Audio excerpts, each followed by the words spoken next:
A promise made is a promise kept. On Friday, I offered the sacrifice of the Mass for all those who had liked the video and followed our spiritual advice for this week. I repeat, our prayers are with you, and right away, the new theology and popcorn section.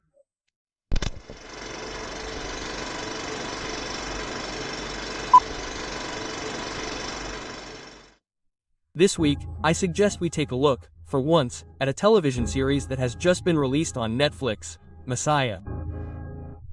The series is about a man whose appearance raises doubts. For 10 episodes, we wonder if this character, played by actor M. Derby, is the Messiah returned to Earth or if he is simply a manipulator. My opinion, for what it's worth, is this. Despite some clumsiness, despite some lengths, I grant you, I liked this series. In any case, I found it to be full of biblical references and to denote a certain understanding of what the Messiah was. The 100-point question is, Messiah, true or false? The series doesn't provide a very clear answer to this question. We understand why. The entire storyline is built around this question, and the entire thrust of this series, all the suspense, depends on this question. The writers aren't going to sit on the branch they're sitting on, and this forces us to rack our brains. First observation. This hypothetical Messiah claims to be as much a member of Judaism as of Islam as of Christianity. He speaks Hebrew, Arabic, and English. He says that men have erected barriers that do not correspond to God's will, that he came to bring everyone together. He quotes both the Quran and the Bible. When the Messiah returns to Earth, will he want to address all religions?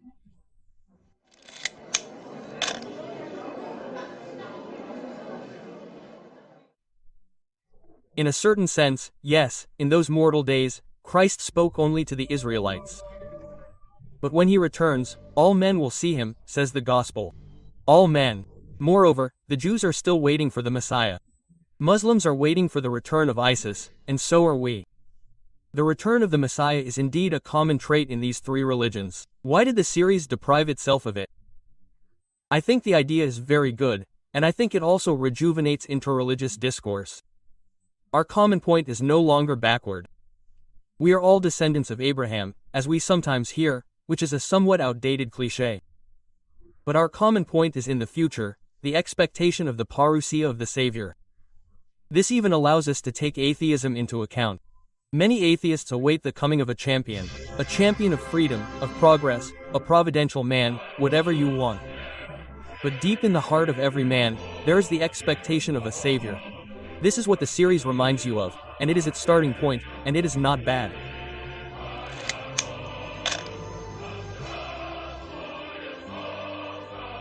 To find out whether the hero of the series is the Messiah or not, we now ask ourselves a second question. In the series, our hypothetical Messi plays on two fronts at once, politics and religion. The series begins as the city of Damascus, besieged by Daesh terrorists, is about to fall, and our hero sets out to preach God's will to desperate Syrians. We will see him again a little later making political proposals to a Mormon president of the United States. Everything is mixed up, politics and religion. Hence this question? When the Messiah returns, will he mix politics and religion? Well, yes, because that's what Jesus did in his time. Jesus will never cease to be acclaimed as the Son of David, that is, as a pretender to the throne. The ambiguity was such that Jesus had to remind everyone that his kingdom was not of this world, but that didn't stop the crowd from wanting to make him king. John chapter 6 verse 15. And it is still as king that Jesus will agree to be crucified. And we Christians, after all, are waiting for the return of this King of Glory. And earthly kingdoms, states, nations, democracies are supposed to be the distant reflection, marked by sin, but still, of what we call the heavenly Jerusalem. And to be King of Glory, Christ must play on both sides. One thing, moreover, is very well seen in the series. The seemingly passive attitude of our hero towards his political pretensions. Is it he who confuses politics with religions, or is it his entourage? Things happen naturally around him, and the series maintains the doubt. Is he manipulating this girl to influence the course of the trip and end up in Washington? Had he really planned to meet the presidents? Does he have a strategy? Certain scenes suggest it. But perhaps it is precisely this Sarite that makes him the privileged instrument of destiny?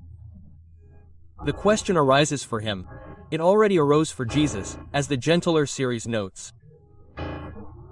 For Jesus, for our hero, there is a sense of destiny, a calm, a self-control, a charisma, a knowledge of the human heart that places them naturally at the origin of political power. And this is also what it means to be a Messiah.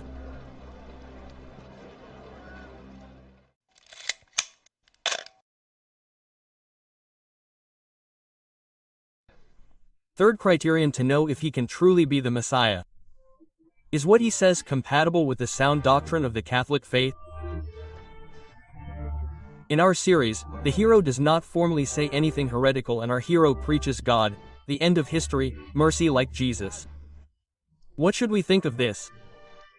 For the moment, not much except that he is right to speak of God and that we too should do the same. So miracles, but can miracles be retained as a criterion of discernment when the gospel warns that false prophets will come at the end of time to multiply wonders to the point of misleading the multitude? So perhaps the way our hero uses social media is relevant. Jesus, after all, asked the miracle worker not to talk about himself. But Jesus didn't disdain the cheers of the crowd at Palm Sunday. Certainly, our hero seems very comfortable with Facebook and Instagram, but we can't say that he encourages it either. He simply says that it doesn't bother him. Still, it's true that it's a way for him to make himself known. He's even been offered a television show. Jesus is supposed to return not on a TV set but with angels blowing trumpets. St. Thomas d'Aquin indicates it's an instant upheaval so powerful that no one will be able to escape it. But we could also imagine a transition period before this trumpet blast. St. Matthew says that the gospel must first be proclaimed throughout the world, and then it will be the end. But one thing prevents our hero from formally being the Messiah. We know his parents, we learn his name, Pam, and even his brothers. He is therefore neither the Son of God nor the Son of Mary. And I admit that I was even surprised that the series gave him a family. This limits the range of possibilities. It diminishes the mystery. I expect that in Season 2, they will tell us that in fact it was something else.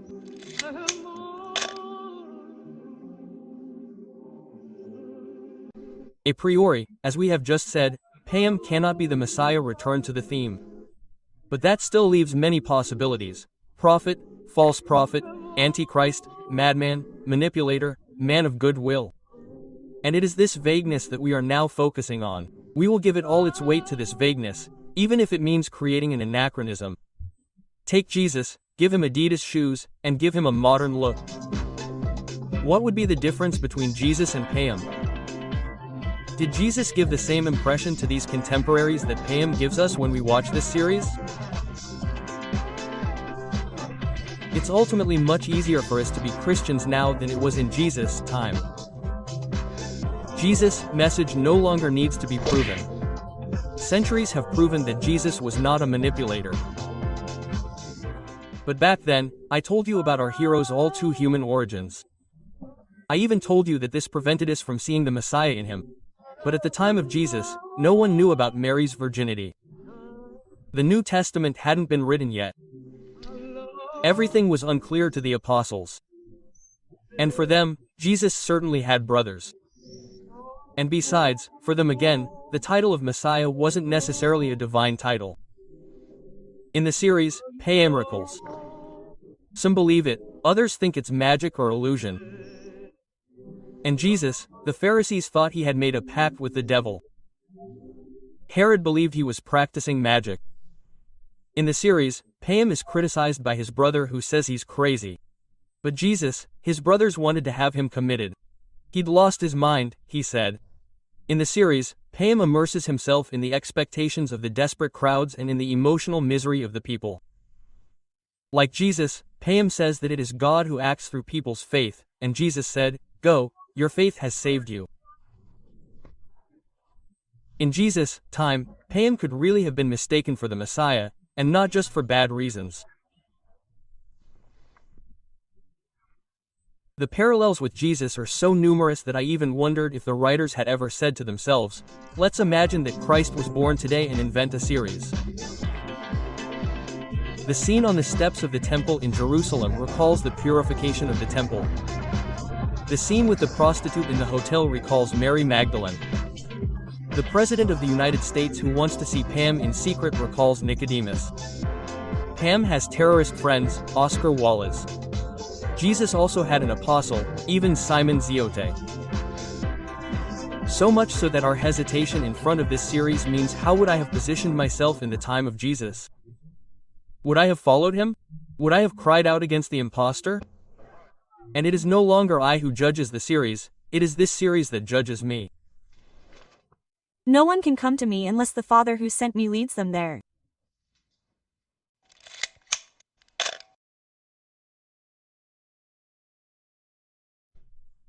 Let's imagine that this story really happens. In the series, the Vatican has been contacted and must give an answer. Which one will it give? Obviously, we are not going to say that this is the Messiah returned to earth, but a prophet, a charlatan, someone to follow, someone of good faith, someone to avoid. After all, he preaches the will of God and mercy. So what? Listen to what he says to the President of the United States. How far will you go to establish 1,000 years of peace? 1,000 years of peace is a prophecy from Revelation chapter 20. 1,000 years of peace must pass before the coming of the Antichrist. As a Christian, as a religious person, this is a prophecy I take very seriously. Not in the literal sense, perhaps what is called millenarianism, but still. And if a prophet offered me to participate in it, my duty would be to follow him. So what? Listen to what Pam, our hero, says. Look where you stand. A shining city on a hill, a reference to the gospel, a country, the land of the brave and the free. A reference to the American anthem. Defending justice and liberty. Do these words ring true to your ears? When did you bring freedom? End of quote. It's a real question that challenges our very perception of democracy and progress. And it is accurate. Pam's disciples are marked by poverty, political poverty like Gabriel in Palestine, family and marital poverty and its blessings like the American pastor's family. But we're supposed to take care of them in the name of God, and that's what Pam does. So what should we follow him? Obviously, caution. The most troubling thing, and therefore the most exciting thing too, as the agentiller rightly says in the series, is that with this kind of person, we don't know how far it will go. We don't know his agenda other than what our hero constantly refers to as God's destiny and will. A response that's both strangely empty and strangely full, when what would the Vatican have said? There's nothing to condemn him. Nor would we be encouraged to follow him. The simplest thing, while waiting for season 2, is to convert first, and the question will fall by itself. So let's convert.